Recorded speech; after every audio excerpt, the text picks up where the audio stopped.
Hello, I'm back today to finish reading chapter 8 to you guys. Does Lib know about her? She knows all about her. She says Rita's part doesn't bother her because Rita is part of the past, like Mayoshi's in Tokyo. You know, who worries? Lib? Helen, imagine that. They were at the Hernandez house. Dan stopped the car. He said, I can imagine it. Lib is an extremely sensitive, perceptive woman, and some things she has more sense than you have, Randy. And all rules are off now. Randy wasn't listening. Rita had stepped out of the doorway. In Hawaii, Randy had seen girls of mixed Caucasian, Polynesian, and Chinese blood, hips moving as if to the pulse of island rhythm, even when only crossing the street, who reminded him of Rita. She was not like a girl of Fort Repose.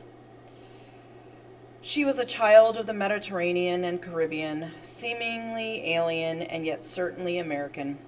Her ancestors included a Spanish soldier whose caravel beached in the Matanzas Inlet before the Pilgrims found their rock, and Carib Indian women, and the Menorcans who spread inland from New Smyrna in the 18th century. She had not gone to college, but she was intelligent and quick. She had an annulled high school marriage and an abortion behind her. She no longer made such foolish errors. Her hobby was men. She sampled and enjoyed men as other women collected and enjoyed African violets, limoges, teacups, or sterling souvenir teaspoons. She was professional in her avocation, never letting a man go without some profit, not necessarily material, and never trading one man for another unless she thought she was bettering her collection. Under any circumstances, Rita was an arresting woman. Her hair was cut in straight bangs to form an ebony frame for features carved like a Malayan mask in antique ivory. She could look and behave like an Egyptian queen of the 18th dynasty or a Creole whore out of New Orleans. On this morning, she wore aquamarine shorts and a halter. Cradled easily under her right arm was a light repeating shotgun. She was smoking a cigarette, and even from the road, Randy could see that it was a real, manufactured filter tip and not a stubby, homemade, hand-rolled with toilet paper. She called, "Hello, Dr. Gunn, come in." And then she recognized the passenger and yelled, "Hey, Randy." Dan put the car keys in his pocket and said, "Better bring the whiskey and honey, Randy. I never leave stuff in the car when I make a call in Pistolville." As he walked to the house, Randy noticed the Atlas grocery truck and a big new sedan in the Hernandez carport, and a Jaguar XK150 sports car in the driveway. A latrine had been dug behind the carport and partly shielded from the road by a crude board fence. Rita swung open the door. "You'll pardon the artillery," she said. "The goons down the street are envious.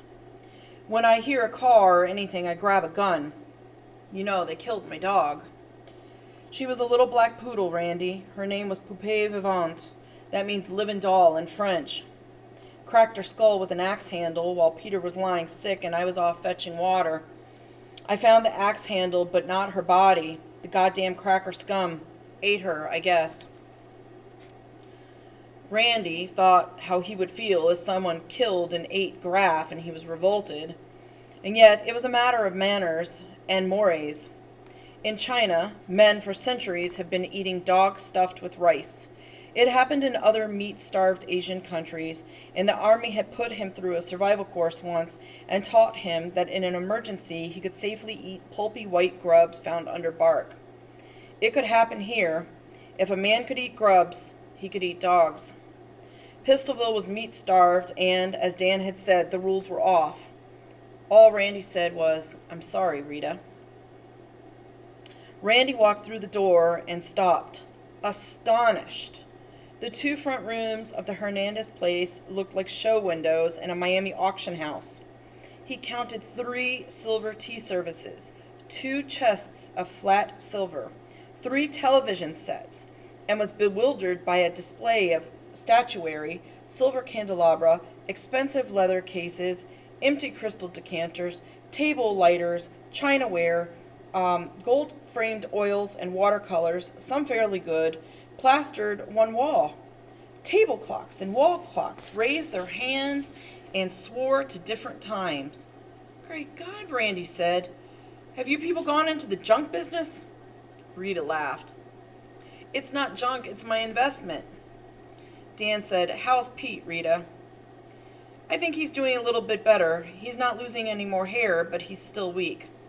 So before I go on, I just have to go back to all of the stuff that Rita has collected, right? I mean, the stuff that that is mentioned here in the book. I mean, 3 silver tea services, TV sets, the 2 fancy cars in front of the house. You're going to see that they were all accrued through like selling groceries or bartering, okay? And what you're going to see that Rita and Pete failed to realize is these things are utterly and completely worthless, okay? Because how can you watch TV if there's no electricity? You know, how can you drive a fancy sports car if there's no gas? But because they haven't had things or luxuries like this in life, these are still things that they covet. Kind of like what happened with Bill Cullen, Big Mouth Bill, okay? And, well, you'll see how this will play out. Let's see, where was I?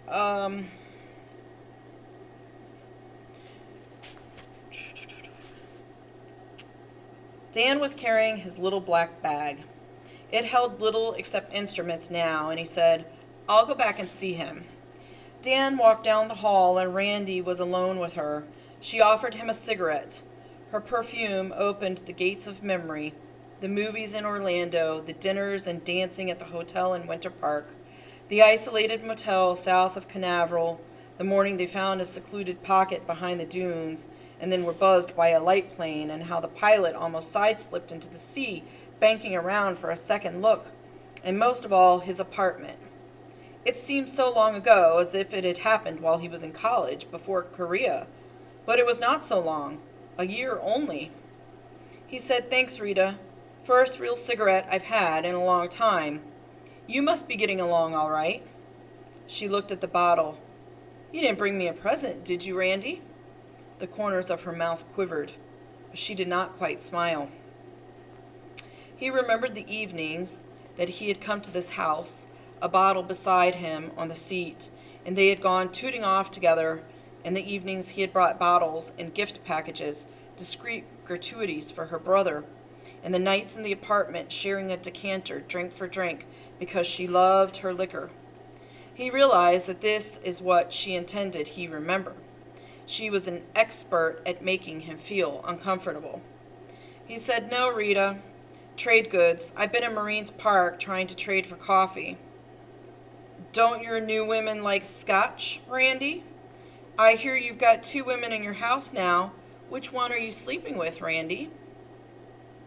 Suddenly, she was a stranger, and he looked upon her as such, examined thus with detachment, and she looked ridiculous, wearing high heels and costume jewelry with shorts and a halter at this hour of the morning, and in the time of troubles. Her darkling ivory skin, once so satiny, appeared dry and mottled. Her hair was dull, and the luster in her eyes reflected only spiteful anger. She looked used and tired, and he said calmly, you can take your claws out now. I don't feel them. My skin's tougher. She licked her lips. They were puffed and brown. You're tougher. You're not the same, Randy. I guess you're growing up. He changed the subject. Where did you get all this stuff? He looked around the room. Trading. I never see you in Marines Park. Oh, we don't go there. They come to us. They know that we still hold food, even coffee. He knew that she wanted the bottle, and he knew that she would trade coffee, but he would never again trade anything with her for anything. He said, You said this was your investment. Do you think 3 television sets is a good investment when there isn't any electricity? I'm looking ahead, Randy. This war isn't going to last forever. And when it's over, I'm going to have everything I never had before and plenty besides, maybe to sell. I was only a kid after the last big war, but I remember how my dad had to pay through the nose for an old jalopy. Do you know what that jag cost me? She laughed. A case of beans, 3 bottles of ketchup, and 6 cans of deviled ham. For a jag! Say, as soon as things get back to normal, those 3 TV sets will be worth their weight in gold. Do you really think things are going to get back to normal? Sure. They always have, haven't they? It may be a year, even 2. I can wait.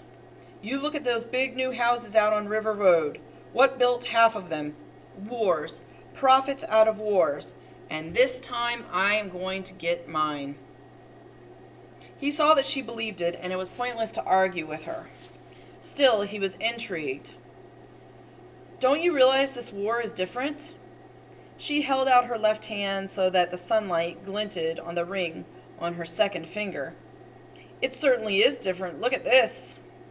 He looked at the big stone and into it, and 1,000 blue and red lights attested to its worth and purity. It wasn't costume jewelry, as he had surmised, and it wasn't glass surrounded by green paste. It was a diamond set in emeralds. Where did you get it? He asked, awed, and then he looked at her crescent ear clips and saw that they too, beyond a doubt, were diamonds. Rita held the ring out, turning her wrist. She did not answer at once. She was enjoying their reaction. 6 carats, she said. Perfect. She slipped it from her finger and handed it to Randy. He took it automatically, but he wasn't looking at it. He was looking at her finger. Her finger was marred by a dark, almost black circle, as if the ring were tarnished brass or its inside sooty, but the ring was clean and bright white gold. Dan came into the room, pawing in the bag and frowning. I don't know exactly, he began, and looked at Randy's face and failed to finish the sentence. Frowning, Rita inspected the dark band. It itches, she said, and scratched, and a bit of blackened skin flaked away, leaving raw flesh beneath. I asked you where you got this, Rita, Randy said. A command. Before she opened her mouth, he guessed the answer, and she said, Porky Logan. The ring dropped to the floor, bounced, tinkled, and came to rest on the corner of a blue silk Chinese rug. Say, what's the matter, she said. You act like it was hot. I think it is hot, Randy said. And here, when they say hot, they're not talking about temperature hot. They're talking about as if it's like hot property, as if Randy's intimating that the property or the ring was stolen. Well, if you think Porky stole it, you're wrong. It was abandoned property. Anybody could just take it. Dan took her hand and adjusted his bifocals so he could examine the finger closely. And he spoke, his voice deep and enforcingly calm. And he said, Hold still, Rita. I just want to see that finger. I think that what Randy meant was that the ring has been exposed to radioactivity and is now radioactive itself. And I'm afraid he's right. This looks like a burn, a radium burn. How long have you been wearing this ring? Off and on. For a month, I guess. I never wear it outside, only in the house. She hesitated. But this last week, I've had it on all the time, and I never noticed. They looked down at its facets, blinking at them from the soft blue silk, as if it were in a display window. It looked beautiful. Where did Porky get it, Rita? Dan asked. Well, I only know what he told me. He was fishing in the Keys on the day, and of course he started back right away. He's smart, Porky is, and he made a big detour around Miami. Well, he was passing through Hollywood or Boca Raton or one of those Gold Coast places, and it was empty. And right off the main drag, he saw one of those swanky little jewelry shops, and a branch of some Fifth Avenue store, and its windows were blown out. And he said stuff was lying all over, rings and pins and watches and bracelets, like popcorn out of a busted bag. So he gathered it up. Then he dumped the hooks and plugs and junk out of his fish box and went inside and filled it up. Porky said right then he was thinking of the future. He figured that money wouldn't be worth anything, but diamonds and gold were different. They never lost value, no matter what happened. Impregnated with fallout, Dan murmured. Suicide. Rita's hands crept toward her neck, and Randy noticed an oval mark in the hollow of her throat, as if her skin were painted darker there, and then her hands flew to her ears. The diamond ear clips fell to the rug beside the ring. She moaned, "Oh my God!" "What did you have to give Porky for those diamonds?" Randy asked softly. "For the ring, hardly anything at all. For the rest of it, we gave him canned meat and cigarettes and coffee and chocolate bars and stuff like that. You know how Porky ate." "For Christ's sakes, Doc, what are you going to do about this?" She stared at her finger. "What else did Porky give you beside the diamonds?" Dan asked. "All sorts of stuff. He gave us a double handful of watches just for a case of pork and beans, and Pete..." She looked down the hallway. She said, "Pete!" and led them to the room. Pete Hernandez didn't look as bad as Bill Cullen, but he looked bad enough, his scalp scabby as with mange, face erupting and hands swollen, and he pushed himself back on his pillows, startled as they came in. Rita said, "Pete, take off those watches." "Are you nuts?" Pete was wearing a gold watch pushed up absurdly on each skinny arm. Pete looked at their faces and said, "Why should I take off my watches?" Dan leaned down and stripped them off and tossed them on a table. The flexible gold straps left black insignia. "They're radioactive. That gold is a hot isotope of gold. They've been poisoning you. Look." Pete looked down. "It's just dirt. It's the heat. I've been sweating." Randy asked the question, "Where's the rest of Porky's jewelry, Pete?" Pete looked at Rita, his dulled black eyes uncertain and appealing, and he said, "They just want to get our golden stones, Rita." "Randy doesn't lie, Pete, and I don't think Dr. Gunn would steal anything from anybody." Pete curled his arm and reached under his pillow, and Dan said, "Oh, good Lord," pitying him. From under the pillow, Pete brought out a plastic toilet kit. "Open it," Dan said. Pete unzipped it. It was packed full, watch bands, twisting and curling like golden snakes. "Is that all?" Dan asked. "No, those are just the watches," Rita said. "Pete's been amusing himself, admiring them and winding them every day. There's more stuff in my room, and a couple of necklaces and a ruby and diamond brooch. Well, all sorts of junk." "Pete," Dan said, "throw that kit in the corner there. Rita, don't touch anything you may have in your bedroom. There's no point in you absorbing even another fraction of a rhodogen. We've got to figure out a way to get the stuff out of here and get rid of it without damaging ourselves. We'll be back." Rita followed them to the door, whimpering, and she snatched at Dan's sleeve. "What's going to happen? Am I going to die? Is my hair going to fall out?"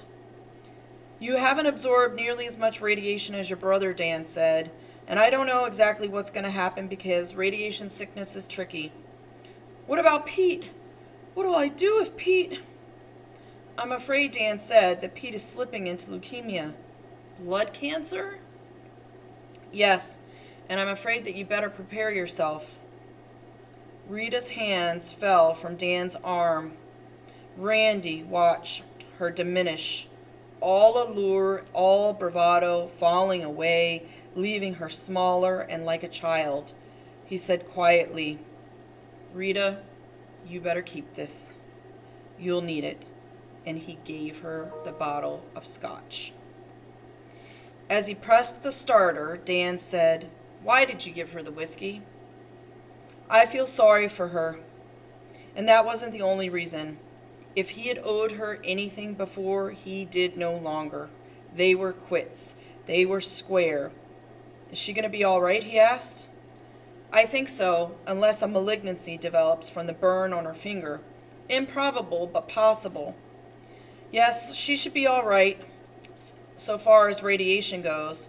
That dose she absorbed was localized, but after her brother dies, she'll be alone. And then she won't be all right. She'll find a man, Randy said. She always has. Porky Logan's house stood at the end of Augustine Road in a grove that rose up a hillside at the back of the house. It was a 2-story brick, the largest house in Pistolville, so it was said. Porky's sister and niece had been caring for him, but he lived alone. His wife and 2 children had departed Pistolville 10 years before. They found Porky on the 2nd floor. He was sitting up in bed, unshaven, chin resting upon blotched bare chest. Between his knees was a beer case filled with jewelry. His hands were buried to the forearm in this treasure. And Dan said, "Porky." Porky didn't raise his head. Porky was dead. Dan stepped to the bed and pushed Porky's body back against the pillows and pried an eyelid open. "Let's get him out of here. Or let's get him out of here. That's a furnace he's got in his lap." Randy tried not to breathe going down the steps. It was not only the smell of Porky's room that hurried him. Dan said, we've got to keep people out of this house until we can get Porky and that hot stuff underground. How do we do it? What about a sign? We could paint a sign. They found an unopened can of yellow paint and a brush in Porky's garage, and Dan used the brush on the front door, and in block letters he wrote, "Danger, keep out, radiation." "You'd better put something else on there," Randy said. "There's a lot of people around here who still don't know what radiation means." "Do you really think so?" "I'm positive of it. They've never seen it or felt it. They hear about it, but I don't think they believe it. They didn't believe it could kill them before the day, if they thought of it at all, and I don't think that they'd believe it now. You'd better add something that they understand, like poison." So under radiation, Dan printed poison. He said one other, Bill Cullen. Big Mouth Bill was as they had left him, except that he held a bottle of cheap rum in his misshapen hands, and he had been hitting it. Randy hovered at the door so he could listen, but not be submerged in the odors. Dan said, "Bill, we have found out what's been making you sick. You're absorbing radiation from the jewelry Porky traded for the whiskey. Porky's jewelry is hot. It's radioactive. Where is it?" Bill laughed wildly. He began to curse methodically and without imagination, as Randy had heard troops curse in the MLR in Korea. This pace of his obscenities quickened, and he choked, frothed, and pulled at the rum bottle. "Jewelry," he yelled, eyeballs rolling. "Jewelry, diamonds, emeralds, pearls, tinkly little bracelets, all hot, all radioactive. That's rich." "Where is it, Bill?" Dan's voice was sharper. "Ask her. Ask the dough-faced bitch. She has 'em, has the whole boot full." "What do you mean?" "I've been hiding the stuff, figuring that if she got her hands on it, she'd swap it all for a bottle of vino. The jewels in one boot, the rum in the other. Believe it or not, this is the last of my stock." And he sucked on the bottle. "Go on," Dan said. "I keep the boots, these boots here," he gestured at a pair of old hunting boots, "hid under the bed. It was safe, okay? You see, my woman, she never cleaned anything, especially she never cleaned under the bed. Well, when she went out for a while, I thought I'd take a look at the loot. You know, it was nice to hold it in your hands and dream about what you're going to do with it when things got back to normal. But she was watching through the window. She had been trying to catch me, and just a while ago she did, and she walked in grinning. And I thought she was going to tell me the war was over or something. And she walked in and reached under the bed and snatched the boot. All she said as she went through the door was, "I hope you croak, you sneaky bastard. I'm headed back to Apalachicola." Fascinated, Randy asked, "How does she expect to get to Apalachicola?" "I kept the Plymouth in the shed, and it was nearly full with gas, and what was in the drum I had to service the outboards, and I hope she wrecks." Dan picked up his bag. His shoulders sagged. His face was unhappy behind the red beard. "Do you still have the ointment I gave you?" "Yes." Bill turned his head toward the table. "Keep using it on your hands. It may give you relief." "It may, but this will." Bill tilted the rum bottle and drank until he gagged. Riding back on River Road, Randy said, "Will Cullen live?" "I doubt it. I don't have the drugs or antibiotics or blood transfusions for him." He reached down and patted his bag. "Not much left in here, Randy. I have to make decisions now. I have drugs only for those worth saving." "What about the woman?" "I don't think that she'll die of radiation sickness. I don't think that she'll keep that hot gold and silver and platinum long enough. She'll either swap for booze or, being stupid, try one of the main highways." "I think that the highwaymen will get her, if she's headed for Apalachicola," Randy said. It was strange that the term highwayman had been revived in its true and literal sense. These were not the romantic and reputedly chivalrous highwaymen of British post roads in the 16th and 17th century. These new highwaymen were ruthless and evil men who lately had been choking the thin trickle of communication and trade between towns and villages.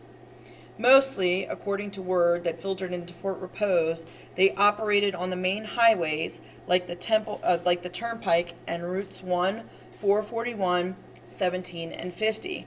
So, they were called highwaymen. They passed the empty McGovern place. It was already lushly overgrown.